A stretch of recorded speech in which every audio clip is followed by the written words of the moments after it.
اعوذ باللہ من الشیطان الرجیم بسم اللہ الرحمن الرحیم۔ السلام علیکم ناظرین، میں شفا زہرا ایک بار پھر سے حاضر خدمت ہوں اپنے اس پروگرام کے ساتھ کہ جس کا عنوان ہے کربلا اور عصر حاضر۔ ناظرین محترم،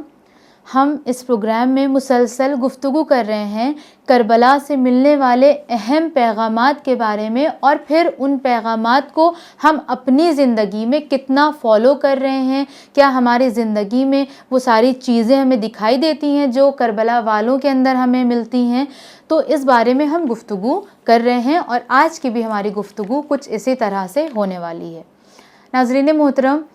کربلا کا ذکر ہو اور خواتین کا ذکر نہ ہو تو کربلا ادھوری سی لگتی ہے، کیونکہ بغیر خواتین کے کربلا مکمل نہیں ہوتی ہے۔ اور صرف کربلا ہی نہیں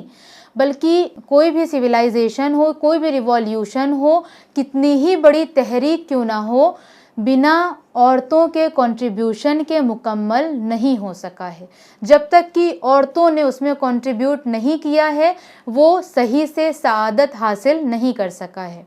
اگر کربلا کی بات کری جائے تو آپ کربلا میں دیکھیں کہ کربلا میں کس طرح سے خواتین نے رول پلے کیا ہے، کس طرح سے کردار ادا کیا ہے۔ ہم معصومین علیہ السلام کے بارے میں یہ کہہ کر تو کنارہ کشی اختیار کر لیتے ہیں کہ وہ معصوم ہیں، وہ نورانی شخصیات ہیں، ہم ان کو کیسے فالو کر سکتے ہیں، ہم خاکی ہیں، لیکن یہاں پر ہم کنارہ کشی اختیار نہیں کر سکتے۔ کربلا میں ایک خاتون کا میں ذکر کرنا چاہوں تو سب سے پہلے میں چاہوں گی جناب وہب کلبی کی ماں اور ان کی زوجہ کا ذکر کروں۔ کیونکہ جناب وہب کلبی ایک عیسائی گھرانے سے تعلق رکھتے تھے۔ ان کا تعلق خاندان رسالت سے نہیں تھا، ان کا ماحول رسالت کے گھرانے کا ماحول نہیں تھا۔ وہ امام حسین علیہ السلام کے زیر سائے تربیت انہوں نے نہیں پائی ہے، وہ تربیت یافتہ امام حسین کے نہیں ہیں، نہ وہ اس ماحول میں کبھی رہے،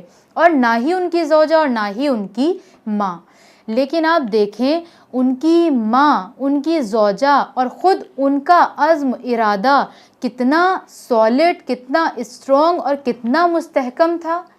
کہ آپ دیکھیں جناب وہب کلبی کی شادی کو فقط 17 دن ہوئے تھے۔ 17 دن ہوئے، نیا نیا رشتہ تھا، بیوی چاہتی تو روک سکتی تھی اپنے شوہر کو کہ نہیں آپ نہ جائیں، ہمارا رشتہ دیکھیں، ابھی 17 دن ہوئے ہیں شادی کو اور آپ مرنے کے لیے جا رہے ہیں۔ یا ماں تھی، ماں کے لیے اپنے بیٹے کتنے پیارے، کتنے امپورٹنٹ ہوتے ہیں، وہ چاہتی تو ایک بار کہتی،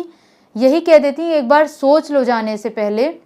لیکن ہمیں تاریخ کیا بتاتی ہے کہ بجائے اس کے کہ دونوں خواتین نے انہیں روکا ہو، بجائے اس کے وہ انکریج کرتی رہیں کہ نہیں تم جاؤ اور حسین کی راہ میں جا کر قربان ہو جاؤ، خدا کے لیے قربانی دے دو۔ تو اس سے ہمیں یہ میسج ملتا ہے کہ چاہے ہمارا تعلق کسی بھی گھرانے سے ہو، چاہے ہم کسی بھی ماحول میں ہم نے تربیت پائی ہو، چاہے ہمارے والدین نیک رہے ہوں یا بد رہے ہوں، لیکن اگر ہمارا ایمان خدا پر، ان کے رسول پر اور ائمہ علیہ السلام پر مضبوط ہے، ہم نیک ہیں، ہم نے اپنی سول کو خود سے بہترین تربیت دی ہے، تو پھر دنیا کا کوئی بھی ماحول، کسی بھی گھرانے کا تعلق ہمارے قدم کو ہلا نہیں سکتا، ہم اپنے مقصد سے پیچھے نہیں ہٹ سکتے۔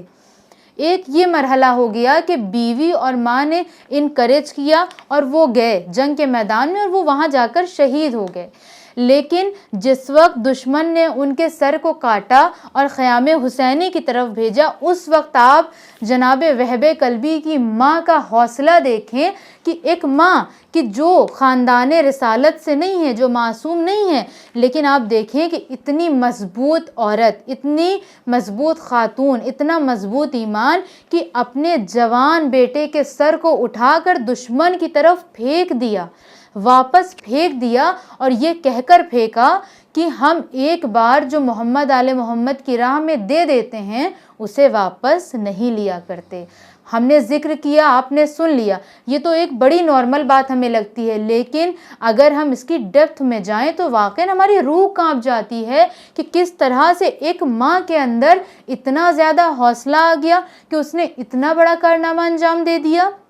یا اس کے علاوہ اگر ہم بات کریں جناب زہیر بن قین کی زوجہ کی، کیونکہ کربلا میں کچھ خواتین ایسی بھی ہیں ناظرین محترم کہ جنہوں نے اپنے گھرانے کے مردوں کی تقدیر بدل کے رکھ دی۔ آپ سب کو پتہ ہے کہ جناب زہیر بن قین امام حسین علیہ السلام کے ساتھ جانے کے لیے ہرگز تیار نہیں تھے، اور وہ اپنی زوجہ سے کہہ رہے تھے کہ نہیں، اب میں تجارت کروں گا، مجھے امام کے ساتھ نہیں جانا ہے۔ ان کی زوجہ نے انہیں سمجھایا لیکن وہ نہیں تیار ہوئے۔ اسی اثنا میں ایک قاصد آیا جس نے امام حسین کا پیغام دیا جناب زہیر بن قین کو، اور اس کے بعد بھی جناب زہیر بن قین آمادہ نہیں ہو رہے تھے، جس کے بعد جناب زہیر بن قین کی زوجہ آگے آئیں۔ آپ دیکھیں ایک عورت کس طرح سے ایک مرد کو انکریج کر رہی ہے۔ وہ آگے آ کر کہتی ہیں کہ تم کیسے شخص ہو کہ تمہیں تمہارے نبی کا نواسہ بلا رہا ہے اور تم جا نہیں رہے ہو؟ کم از کم اتنا ہی سننے چلے جاؤ کہ وہ کہہ کیا رہے ہیں۔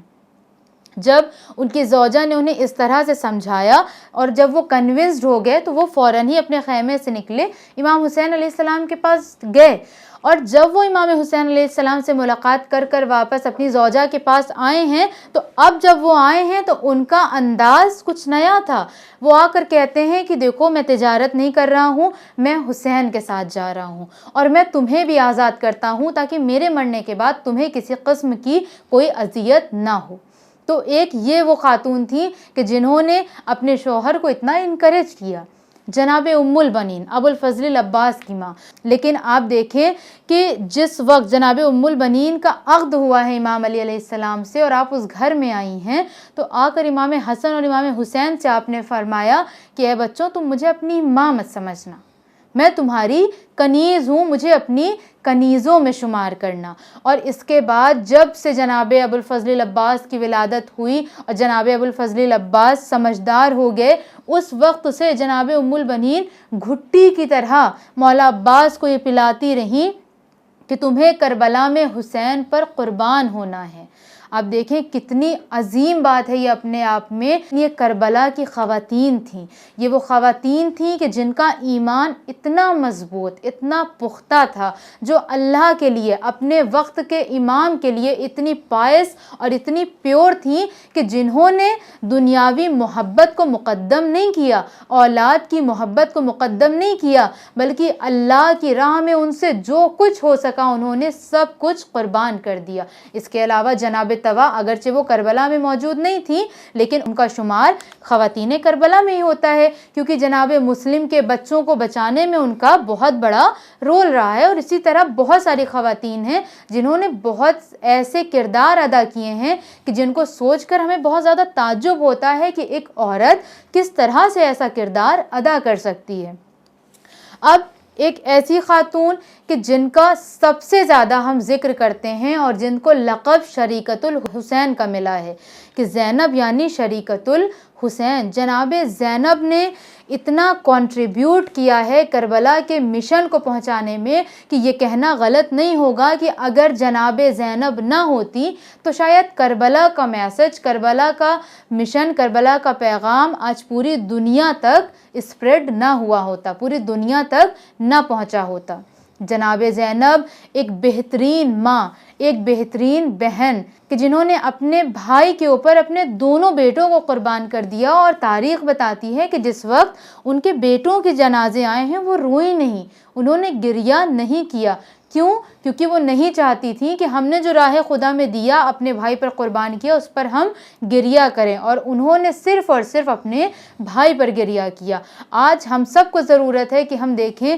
کیا ہم بھی جناب زینب جیسی بہن ہیں، کیا ہم بھی جناب زینب جیسی ماں ہیں، کیا ہم بھی جناب زینب جیسی بیٹی ہیں، کیا ہمارے اندر بھی جناب زینب جیسا حوصلہ ہے کہ کل کو اگر اسلام پر کوئی وقت پڑے تو ہم بھی آنکھ بند کر کے اپنی اولاد کو سامنے کھڑا کر دیں اور قربان کر دیں۔ یہ مقام فکر ہے کہ ہم یہاں پر سوچیں اور کربلا کے ہر ایک چھوٹے سے چھوٹے میسج سے اپنے آپ کو کمپیئر کریں، اپنی ذات کو، اپنے ماحول کو، اپنے نفس کو کمپیئر کریں کہ کیا ہم بھی ان جیسے ہیں۔ اگر ہم یہ کرتے ہیں اور اس کو عملی جامہ پہنانے میں کامیاب ہو جاتے ہیں تو پھر ہمیں حق ہے کہ ہم پوری طریقے سے اپنا سر اٹھا کر کہیں لبیک یا حسین۔ اور اگر ایسا ہماری زندگی میں نہیں ہوتا ہے تو مجھے نہیں لگتا کہ ہمارا فقط زبان سے کہنا لبیک یا حسین کوئی فائدہ ہمیں پہنچانے والا ہے۔ ناظرین محترم، آج کے اس ایپیسوڈ کو ہم یہیں پر تمام کرتے ہیں۔ آپ سے ملاقات ہوگی ہمارے ایک نئے ایپیسوڈ میں، تب تک بنے رہیں چینل ون کے ساتھ۔ والسلام علیکم ورحمۃ اللہ وبرکاتہ۔